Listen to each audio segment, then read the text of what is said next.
Hola, mujeres. In case you haven't had the opportunity to upload something to an assignment via message in Powerschool, I'm going to show you how to do it right now.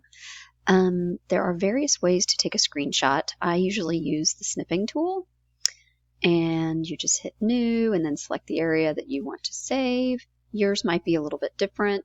For me, I would just save it to my desktop as capture in a PNG file, save, so I can go and relocate that later. Then I will go into the assignment. For this assignment, it's going to be day 5, due day 6. So I click on that. And here it says view work because this is a teacher's version, but in yours you will have Handin. And at that point you will select Handin and then upload the screenshot, or in this case 3 screenshots of different games that you played.